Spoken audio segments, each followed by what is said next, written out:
Excellent, excellent. Welcome to How to Be Tom Shalhoub on this very special episode. We got John Lott joining us. John Lott from the Crime Prevention Research Center, and he's got the American flag in the background. John, thanks for taking time out of your busy schedule to talk to me. Well, thank you for having me on. I greatly appreciate it. So I've seen a lot. I've always liked you, John, and I just had this impression that we may have talked in the past, but I don't think we've talked. I don't think you've done, back when I did Red Eye, back when I did the radio show for Fox, I don't think I ever talked to you, but you were always a guy that I looked to as being essentially like, I was like, I don't want to talk to those liberals at the NRA. I want to talk to John Lott. Okay. So to me, you are a guy who's even more, and not that it, that more conservative on guns than the NRA. Would you just say that's an accurate description? Yeah, I don't know. I mean, probably, but I know back in the late 90s, I was kind of alone calling out the problems with gun-free zones. Yeah. I remember I had an op-ed, I think it was in 96 in the Wall Street Journal, basically talking about how to deal with things like school shootings and stuff, and arguing that we should get rid of the gun-free zones that were there. And I remember the NRA attacked me at that time for being too crazy about it. Things have obviously changed fairly dramatically since then, but I was, except for a couple of radio talk show hosts, I think I was pretty much alone at that point. Yeah, and it's interesting because I think I remember that. I think I remember when the NRA kind of came after someone and criticized them for essentially putting out statistics. I thought, oh, that's weird. So I kind of looked into you, and I remember seeing your debate with Alan Dershowitz many years ago on CNN. And so I always liked you, and I liked your statistics-focused arguments, because a lot of the gun people come from the freedom angle. They say, regardless of this or that, I'm for freedom, and this is why we have to have guns. But you've always taken a statistical approach. Would you say that's another accurate way of describing you, that you kind of come from the stats world? Look, I never make Second Amendment arguments. It's not what interested me. It's not what got me involved in this debate. I only got into it by accident, really. I had no interest in guns per se, didn't own a gun. And, but, I looked at the data. I was teaching a class on white collar and corporate crime at the Wharton Business School. I was there for 4 years. And I made the mistake of telling the students that we were ahead in the syllabus. And I had a couple students that came up to me after class and say, well, if you have extra time, if you're ahead in the syllabus, would you mind talking about gun control? They said they realized it wasn't exactly on topic for the class. And I said, well, okay, I guess I can do something on that. And I'd read some of the literature in that area. I'd been chief economist for the U.S. Sentencing Commission and written a number of articles myself on various aspects of crime, but I'd never been interested in the gun control issue. I'd read a few papers in the area, and they all seemed very bad, but I assumed that there were stronger papers out there someplace. And when I prepared for the class and tried to look at the research there, I was pretty shocked by how uniformly poorly done the existing research was. People would pick 31 counties in 1 year from the United States. I don't know how you pick 31 counties. There's 3,140 counties in the United States. People would look at purely time series evidence for one place, or none of the studies had even tried to account for factors like law enforcement and the impact that law enforcement has on crime, or try to account for other different types of gun control laws at the same time. And so as an academic, you either do research because you have a completely new idea, or you think you can do a better job than others. I'd say about 95% of my research had been on just new ideas that nobody else had. But I started working on it. In fact, I almost stopped about 6 different times because I didn't find it that interesting. And then finally, I had written a paper with a graduate student at the University of Chicago, David Mustard, And I got a call from a reporter at USA Today named Dennis Kuchan. I'd gotten to know Dennis a little bit when I was at the Sentencing Commission. And every once in a while, Dennis would call me up and say, he'd ask me some questions about some article he was writing. And anyway, he called me up in like August of '96. He asked me some questions. I answered them. And then at the end, he said, "Oh, by the way, what are you working on?" And I said, "Well, I just finished this paper looking at 12 different types of gun control laws, but the only one I found that really made a difference was concealed carry." And he said, "Oh, that sounds really interesting. Could I send it to him?" And I did. And then the following week, it was on the front page of USA Today. And then we were kind of off to the races in the sense that, I was attacked a lot, and I got more into the debate. And I have to tell you, I was pretty shocked by the amount of misinformation that was out there about crime and guns. And I don't know, it just kind of stuck with me. I guess I felt that if I didn't go and do it because it was kind of treacherous politically, I mean, I basically lost my job at the University of Chicago, and then I had other trouble when I went to Yale. And, I kind of figured, well, if I didn't do this, nobody would. And so this is around the late 90s. Up until that time, were you in good with all the academic world? Did you ever get, kicked out of the club before this thing happened, or it all came from the gun argument? I mean, I was, I have to confess, I used to be a long time ago, originally a Democrat. Registered, but I had moved to being more conservative on things. And of course, even back in the 90s, that kind of was a little bit unusual. So more than a little bit unusual. And so, I mean, I had a few papers that had kind of upset people, but nothing like the debate over gun control had. I mean, prior to that, I didn't have people like Mayor Daley calling up a university and complaining about me being there. Or U.S. senators calling up Yale Law School and complaining about me being there. Yeah. And, so that kind of changed things. So let's look at some stats. These are from your site. I just like to put up these visuals here. And I don't know if you can see this, but this is the, from the website about the collapse in law enforcement. That was the heading of the article. And here is the chart. Can you see this chart? And can you tell me what's going on here? Obviously, the red is a drop in, what is that? It said offenses cleared by arrest. Okay. What does that mean? Right. It's just the percentage of violent crimes that result in an arrest. The first section is for all cities. And it's by year, starting in 2015, 2016, 2017, and so on. The green is 2020, and then the red one is for 2022. And you can see for all cities, it was fairly constant. About 44% of violent crimes result in arrest. And then it started falling in 2020. FBI didn't put out data for 2021. But you can see for 2022, it had gone down from 44% to 35%. And then which is huge drop. I mean, I've been looking at this data for 40 years. I've never seen any occurring over decades, let alone over a few years. And if you look at for large cities, it's just unprecedented. Again, you had about a 44% of violent crimes result in arrest prior to COVID. And then it fell to about 31% during 2020. And then during 2022, it was down to 20%. That's over a 50% drop in arrests for reported violent crimes. So that's, another way of looking at this is most crimes aren't reported to police. About 42% of violent crimes are reported to police. About 32% of property crimes are reported to police.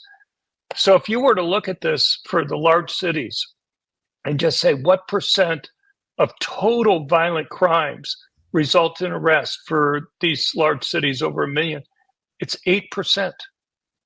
And for property crimes in these large cities, it's 1%. result in an arrest, which is just mind-blowing to me. Yeah. Um, Because you're saying the not original, it hovered around 40%. So you're saying like for violent crime, and that's hitting somebody over the head and making them bleed, or murder, right? It's all violent crime. Right. It's murder, rape, robbery, aggravated assault, not simple assault, but aggravated assault. Oh, so just a mugging, like, you tackled somebody, you punched them in the eye, and you took their wallet. That's not on there? You have to, if you've done some serious injury to them, or you used a weapon like a gun in committing the assault, then that would be listed as aggravated assault. Otherwise, if you just slap somebody, that's not going to be, that would be a simple assault. Yeah. And so it's aggravated assaults that are there. But roughly, just from the chart I'm looking at, you're saying historically it was like 4 out of 10 of these aggravated assaults and worse resulted in arrests, and now it's somewhere around 20%. Right, exactly. And then, of course, but based on actual, you called the cops, you said, I've been mugged or I've been raped or, whatever.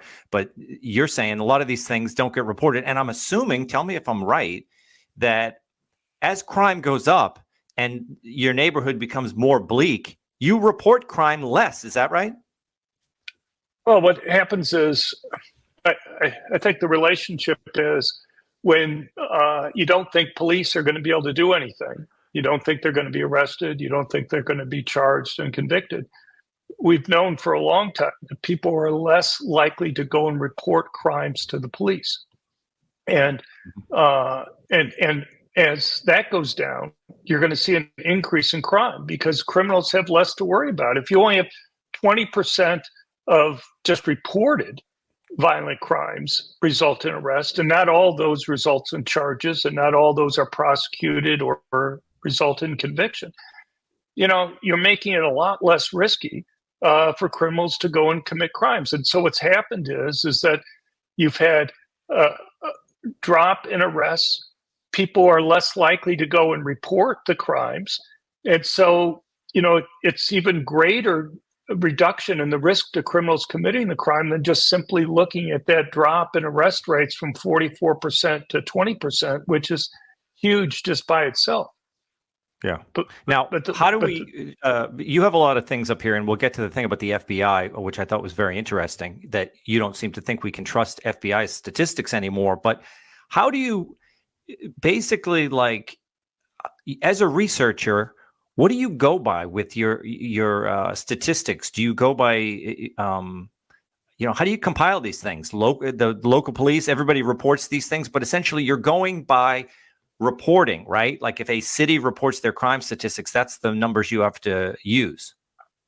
Well, there's two sources that we have for crime data. We have the FBI Uniform Crime Reports, and that's based on what police have kind of written down as crimes reported to them. They then turn that, or they're supposed to turn that data over to the FBI. And that's what the FBI data is. It's looking at reported crimes. And then you have something called the National Crime Victimization Survey, which surveys 240,000 people each year. And the reason why we've done that for 50 years now is we want to get a handle on not just the number of reported crimes, but also how many crimes aren't reported to police. And we know the vast majority of rapes, for example, aren't reported to police. Well, how do we know that? They go out and they survey 240,000 people. They ask them like 40 questions about the crime that they faced. And they also ask them whether they reported it to the police.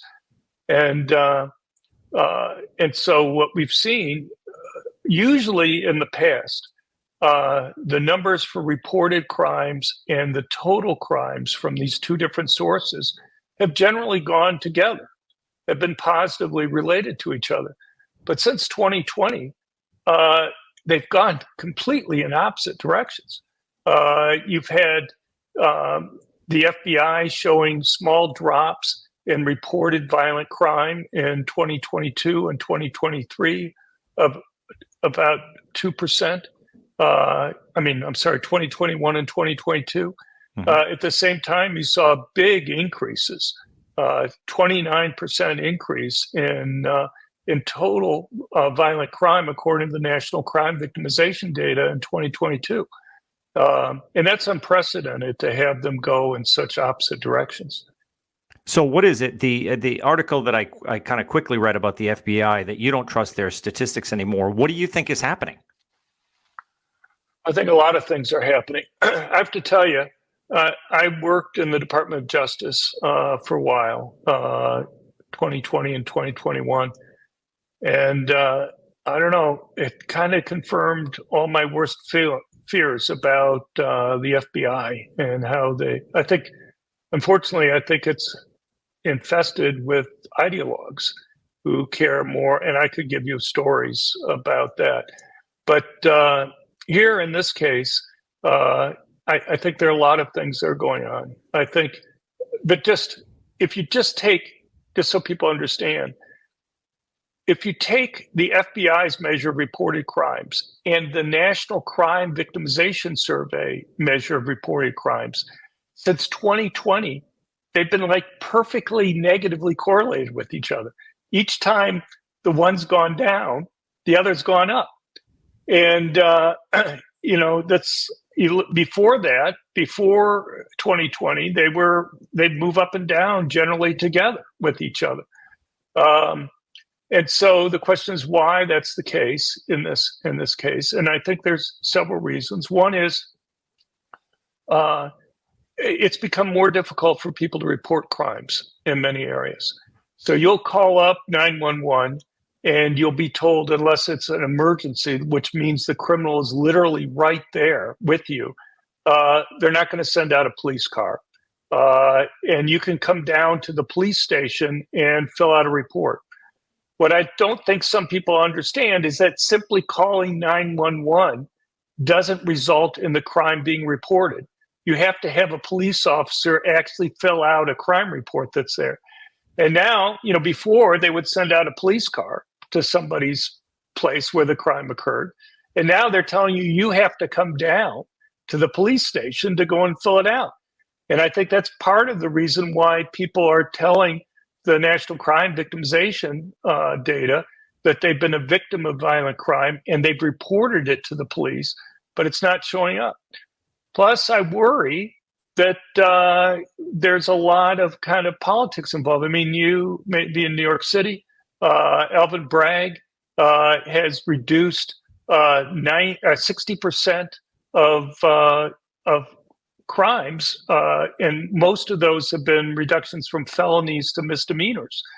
Well, so you have an aggravated assault, as we were talking about before, and now you've reclassified it as simple assault.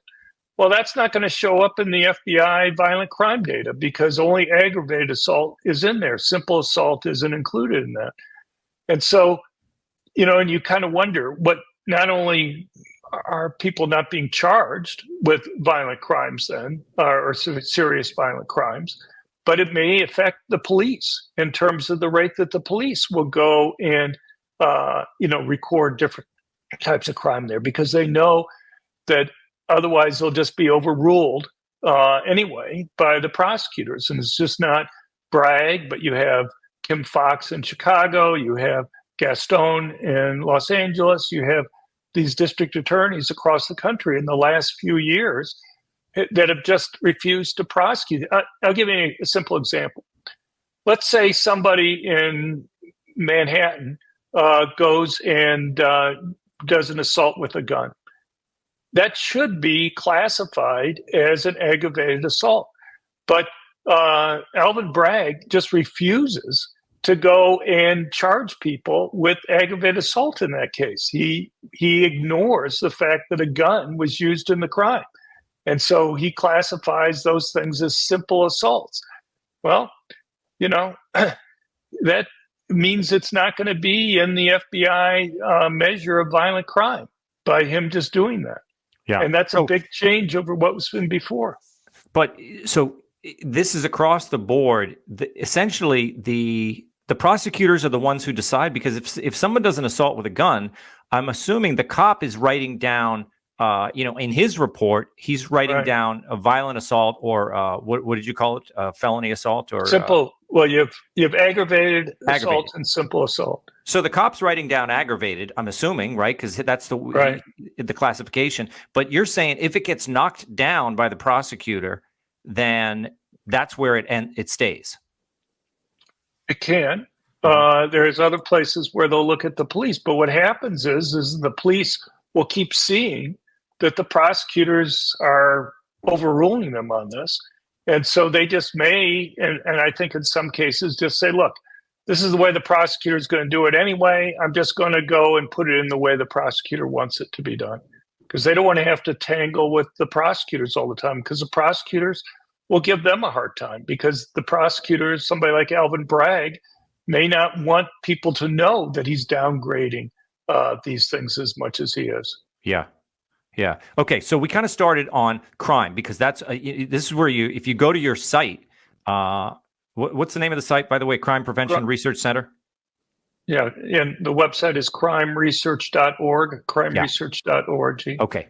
So people should go to that. It's a great resource. And, I have a lot of fun clicking through all the charts and everything like that. But that's crime. Okay. So you're the more guns, less crime guy. That was like that's your big book. That's what, when someone has you on a talk show, they say, this guy actually says more guns, less crime. That's what makes people, say that you're a discredited researcher and all this other stuff, because they don't like the sound of that, more guns, less crime. But obviously that's your thesis. So let's go through it. And I want to do let's do the school shooters, right? Or the assault, I guess, not just school shooters. What's now called mass public shooters, right? We'll do that, and then we'll get to the gun-free zones. So with mass shooting, it's one and the same. I mean, we can go to other issues on guns, but look, here's the notion with gun-free zones, and it fits in with the school shooters. Yeah. Anybody who reads the diaries and manifestos for these people, and it just drives me up the wall that the media doesn't report this. They go through, I don't understand how they can have the diaries and manifestos and not go through how these murderers, time after time, explain why they pick the targets that they do. These are people who want to commit suicide, who want to get media attention. They feel unappreciated. They'll write things like, if I can only kill more people than such and such did, I can get even more media attention that's there. And they'll explicitly say, if I can go to a place where I know people won't have guns, I'll be able to go and kill more people. So you have somebody like the Nashville Covenant school shooter from last year. The Biden administration took control of the diary and they haven't released it. But the Nashville police chief, the day of the shooting, said that he had read it and that murderer had originally targeted the Greenfield Mall there, but had decided not to attack there because there were armed people there, and that the person had looked at the school, had some familiarity with it, and knew that there wouldn't be any protection there, so they picked that as their target.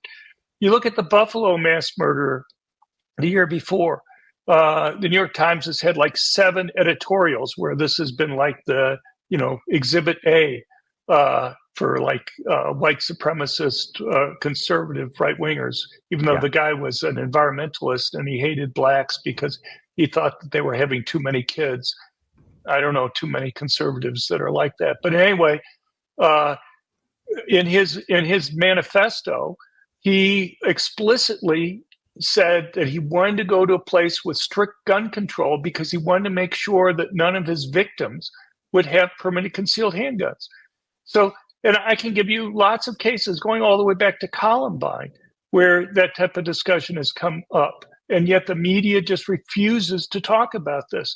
And the thing is, so in Tennessee, for the Covenant school shooter, if you or I were to carry a gun onto school property, we'd face 6 years in prison. That's a pretty big penalty, okay? Our lives would be completely changed with 6 years in prison. But let's say you're the murderer, and let's say they had lived, and they've killed 6 people. They're going to face 6 death penalties or 6 life sentences. Do you really think they're going to say to themselves, look, I can live with 6 death penalties, but if you take away 6 years from my 7th life, that's going to be too much. That's going to keep me from committing the crime there. It's just absurd. It's all the rule has done there is assured you that that the murderers, they're not going to have to worry about somebody else is going to be able to go and stop them.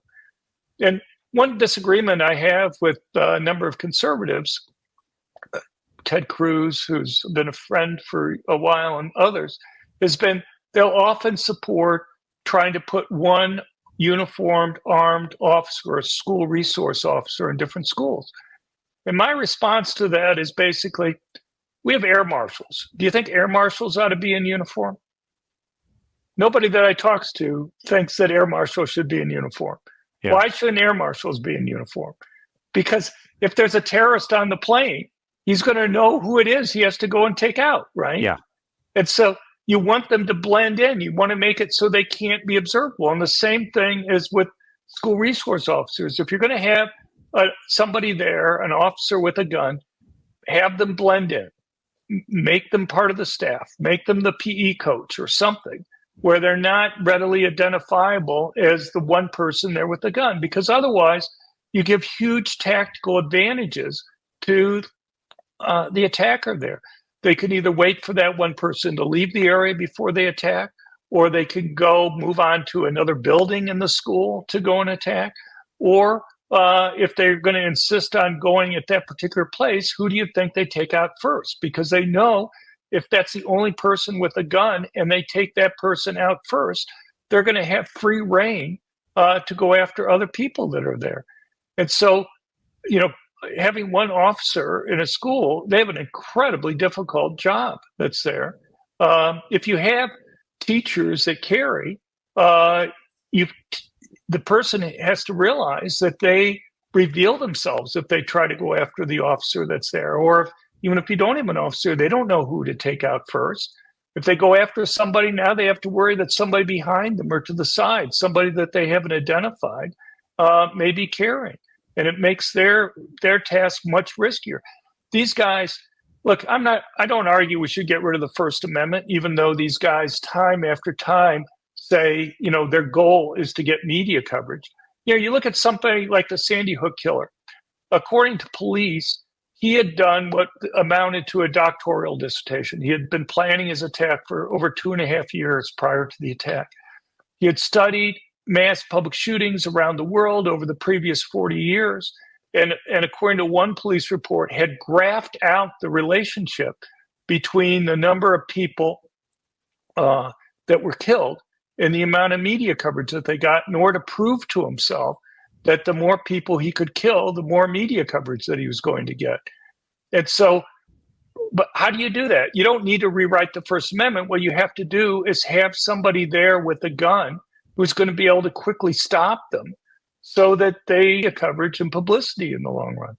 Shouldn't we also, I don't want to restrict anybody, the First Amendment either. I don't want to restrict anyone's ability to talk about this stuff. But don't you think we should voluntarily not cover these school shootings in the way, like we know ever since Columbine, the press camps out at these schools. They get all the crying people. They play music. They have video montages. And then, of course, they show I think they're getting better. They're not putting the killers on the front of magazine covers anymore. But like we do with suicide, when someone commits suicide, we don't talk about it, in the same way. They don't like to portray suicide in movies because they know it causes kids to commit suicide. So a lot of people kind of like voluntarily cover suicide in a certain non-hysterical way or non-histrionic way because they know that that's going to help reduce the chance of further suicides. Shouldn't the media and everyone get together and just not cover it? Right. Look, there's contagion with suicide, and there's surely contagion with these mass public shooters.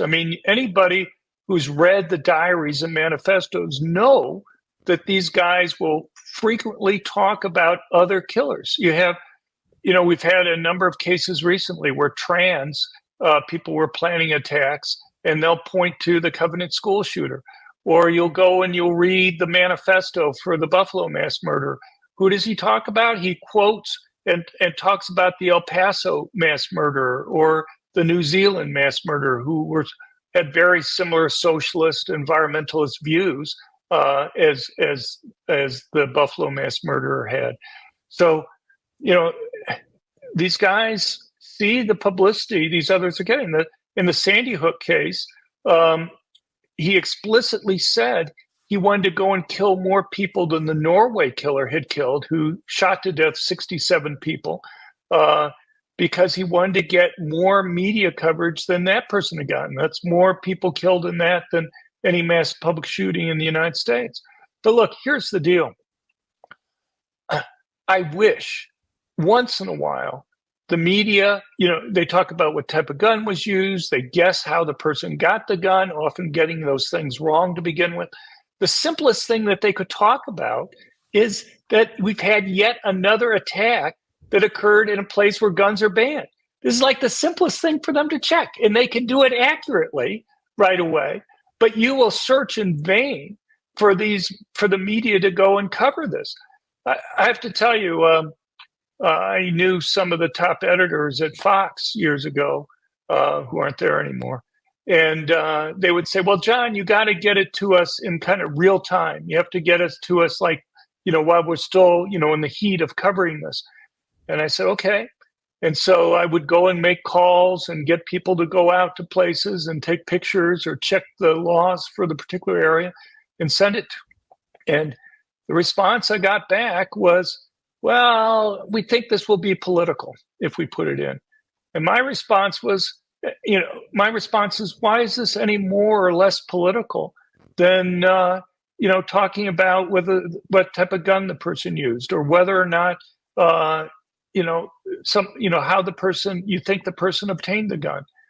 To me, from the discussion we were just having, it's hard for me to think that this isn't important. And it's hard, maybe you have an explanation, but I haven't heard an explanation for why the media refuses to go and talk about, despite all the coverage of these manifestos or diaries, which is very selective, why they won't mention these guys saying they want to go to a place where guns are banned for doing the attack. Isn't that useful information for people to be able to get? Yeah, obviously. And I think there's a lot of these ones that I think I've seen it on Twitter. I can't even remember the shooting, but people are saying release the manifesto. I think it was the one of the ones you mentioned. They're hiding the Covenant it. School. Yeah, right. The Covenant School. It's hidden, right? We haven't seen it yet. It's unprecedented. Mm-hmm. It's unprecedented that it's being held like this. I don't know why they turned this over to the U.S. Department of Justice. That's very atypical. But the U.S. Department of Justice demanded apparently that the diary be turned over.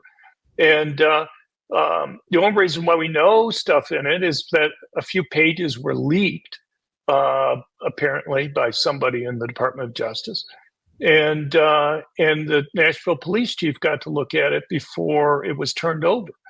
But I assume that's just because the murderer in that case was trans, and the Biden administration thinks that isn't something that they want to go and talk about. But virtually always, these diaries and manifestos are released, you can find it within an hour or two, or at least a day of when the attack occurs, but not in that case. Yeah. So tell me what exactly a gun-free zone is. Is it real? Like, is it a real legal entity, or is it something that just a school board can declare? I mean, do we have legislation that deals with this? And tell me what happens in a gun-free zone. Could you have obviously, I'm assuming a cop could have a gun because cops are allowed to have guns wherever they go, right? So who right. isn't allowed to have a gun in a gun-free zone? Or are there really no guns allowed? Like, you can't even have a cop in that area? No, you can have police officers in the area. Okay. Police are allowed to carry it. But what I'm talking about is basically anybody other than police being able to go and carry, people being able to go and concealed. And I don't view police, an officer in uniform carrying, is, for the reasons what we talked about earlier, as being the same as a civilian carrying concealed. Yeah. So nationwide, outside of California and New York, you have over 10% of the adult population with a concealed carry permit. We did a survey last year for likely voters. About 15.6% of likely voters are carrying either all or most of the time. We have now 29 states that have passed laws where it's not even necessary to have a permit to carry, so-called constitutional carry states. And so, but with regard to these gun-free zones, they're either by law saying that people are not allowed to carry in certain areas, or you leave it up to the property owner to be able to make that decision. And they can post a sign. If they do, it'd be a violation of law then for you to go and carry in those areas.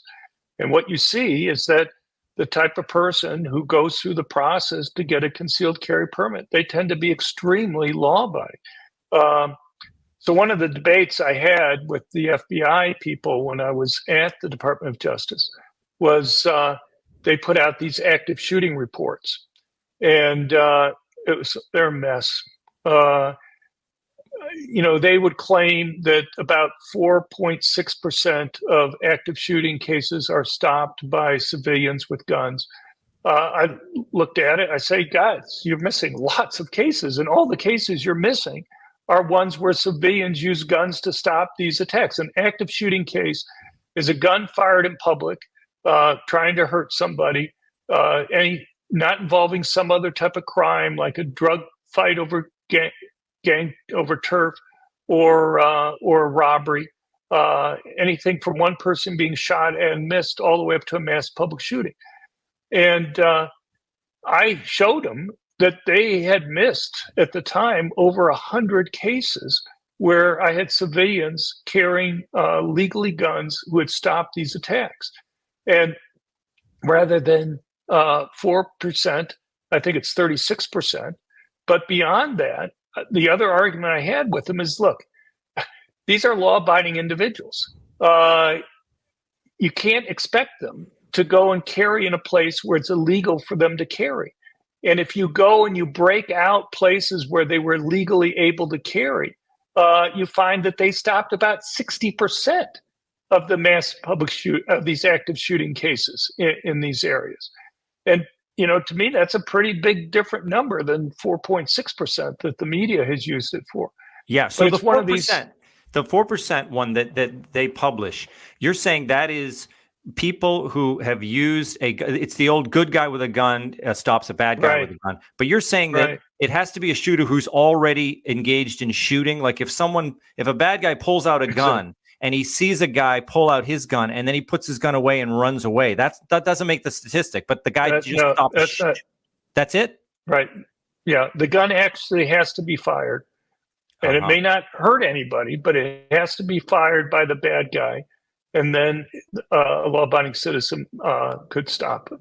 What if it's not fired? One thing I see videos, John. I see videos at the convenience store. The kid comes in with a gun and he says, it's a robbery, and then the proprietor pulls out a gun and either shoots him or scares him away. The robber, didn't shoot his gun, so that's not on the statistic either.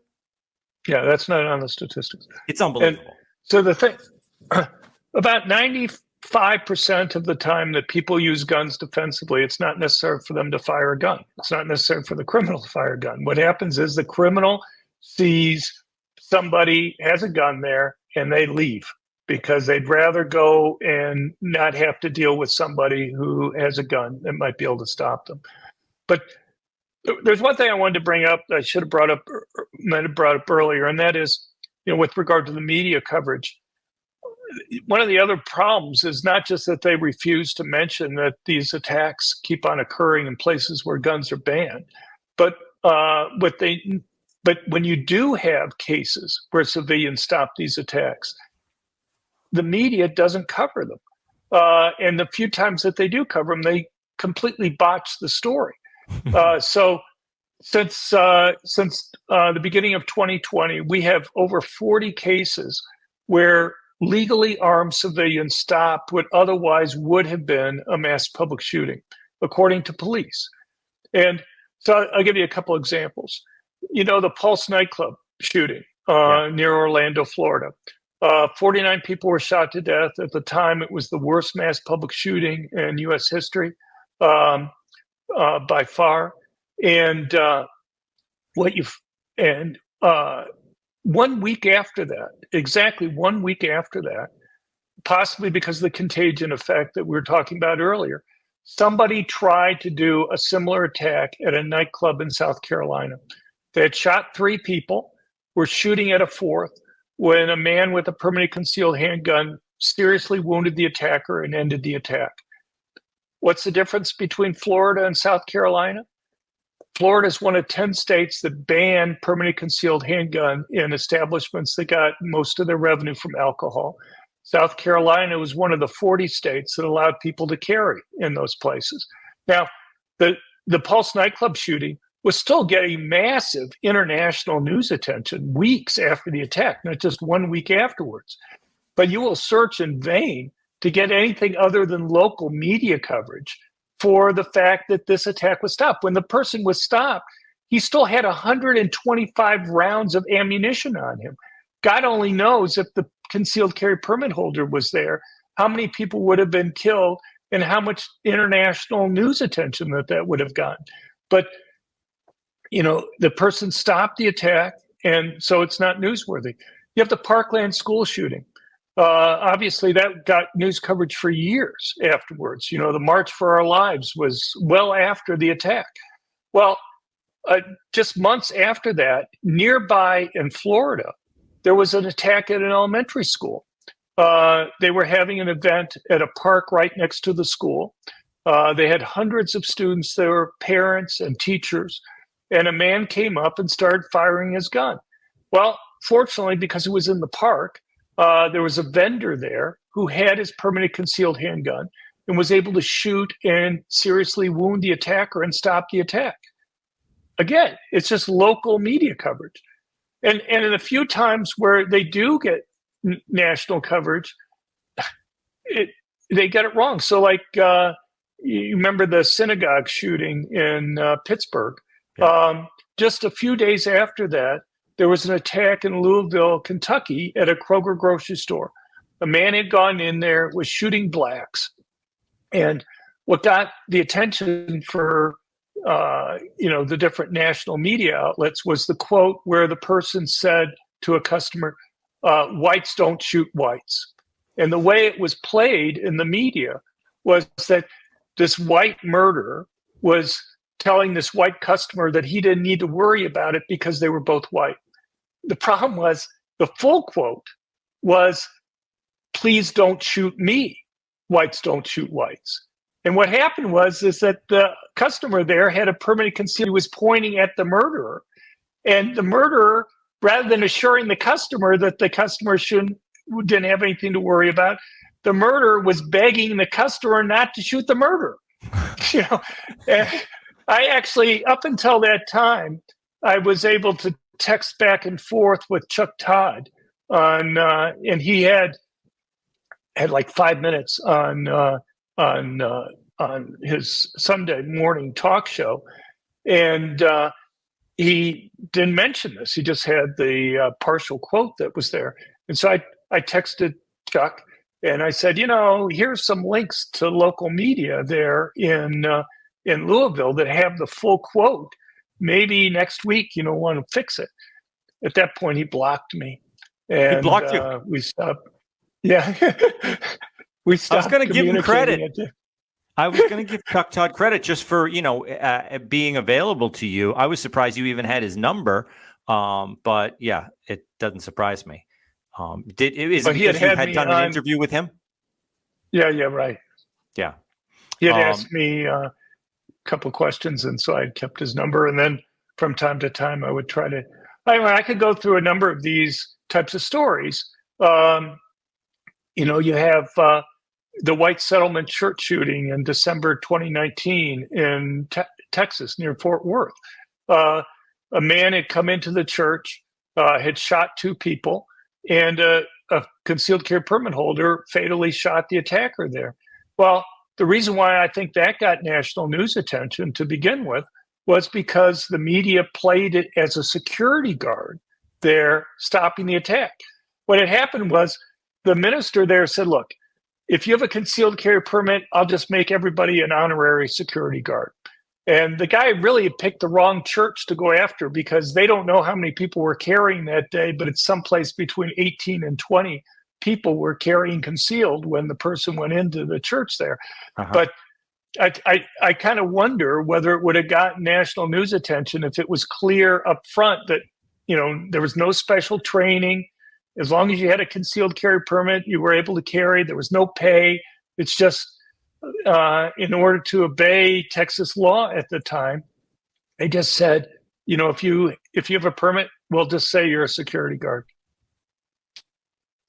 Interesting. So I wanted to ask about the Florida, the Pulse shooting. You said, does Florida still have that goofy law about nightclubs that have a certain amount of money with the alcohol? Why didn't DeSantis take care of that? That seems like something he would be on. Well, I think he is. I think he is moving towards it. There's up until a year ago, a little bit over a year ago, the majority leader in the state Senate was somebody who I guess had gotten like $500,000 at one time from Bloomberg and was getting other things from him, and had kind of written the gun control laws after Parkland. And he just killed any bill that got out of the House that was there. And so it's only been after the 2022 election that they've been able to get legislation through. And last year, they decided that the big bill that they were going to get through was constitutional carry, to allow people to be able to carry in Florida without a permit. Just so you understand, I think the big push, we've had a lot of states recently. We have 29 constitutional carry states now. And the big push, I think, has been for a couple of reasons. One is that we've seen this big increase in violent crime from 2020 on. But a number of states during COVID, over 20 states, shut down issuing concealed carry permits during that period. And so you had people who were afraid for their safety, who wanted to be able to go and carry, but found that the permits just weren't being issued. And so that, and also, I think there are two other reasons. One is, if you're a woman who's being stalked or threatened, you may not have months to be able to go and get a gun for protection. You have a situation where, it may be 90 days, even after you've gotten the approved training, before a permit is going to be issued. In some places like Connecticut, it's like a year to get it in some of the jurisdictions there. And, she may need it like today or tomorrow or within a week for protection. She can't wait that long. And the other thing is just the cost. You'll find a number of states. I'll give you a simple comparison. Illinois and Indiana. In Indiana, over 23% of the adult population is a concealed carry permit. In Indiana, in Illinois, it's 4%. Why the difference? In Illinois, it costs $450 to go through the process with fees and training and other things. In Indiana, it's $0. And so, but not only do you have a lot more people get permits in Indiana, it dramatically changes the mix and composition of people who go and get permits. In Illinois, it's basically wealthy whites who live in the suburbs. I mean, we're talking about $450 just to go through the process to get the permit. And in Indiana, you see a lot more permits in heavily minority, poor zip codes that are there. A very different demographic that's there. And if my research convinces me of anything, it's the most vulnerable people in our society who benefit the most from having a gun for protection, particularly the people who are the most likely victims of violent crime, which overwhelmingly tend to be poor blacks who live in high crime urban areas. In Illinois, they claim that they care about minorities, they care about the poor, but it's kind of like they went through every possible thing they could think of, not only the high costs, but there were no training facilities allowed up until very recently at all in Chicago. You couldn't carry even a permitted concealed handgun on public transportation. So let's say you're a poor person and you don't own a car. Well, you have to go and borrow somebody's car for either 2 or 4 days to travel well outside the city to be able to go and get training. And, if you do carry concealed in the city and you take public transportation, you're essentially disarmed because you can't take it with you legally on public transportation. So it's kind of like they said, what can we do to make sure that poor minorities aren't going to be able to go and protect themselves in Illinois?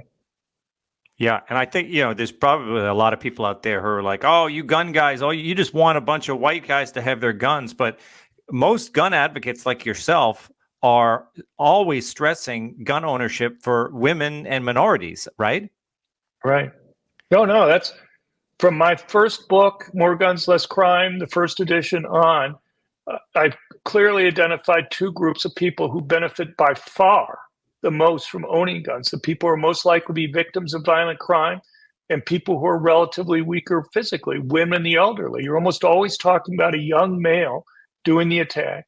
And when a man is attacking a woman, I know this will be surprising to trans advocates for sports, but men tend to be relatively stronger than women are. And the presence of a gun represents a much bigger change in a woman victim's ability to go and resist an attack than it does for a man who is a victim when you have a man attacking another man. Yeah, no surprise. Well, John, this is a great conversation. I mean, we're just scratching the surface as I thought we would. Right. But I'll give the website again so people can read up. There's tons of information. It's the Crime Prevention Research Center, and I have it up here on my browser. It is crimeresearch.org. Everybody go there and look at all the charts and read all the stuff. And for people who are listening, anytime somebody argues with you about the myth of the good guy with a gun, I didn't even know this till right now. When the guy doesn't shoot his gun, when the bad guy doesn't shoot his gun, all those videos you see on YouTube and TikTok of guys in a 7-Eleven or some Asian guy in a bodega pulling out a gun and the guy goes running away and we all laugh and say, oh, good for this guy. That's not in the statistics, right, John? Right. It's not in the FBI active shooting reports, not included at all. He has to fire the gun for it to be included. It's unbelievable. All right. This was a great conversation, John. Thanks for being with us. I hope people learned something, and I hope they keep in touch with your research. Well, I really, really appreciate you taking the time to have me on. It's been great talking to you. Thank you. Great. Thank you, John. See you again.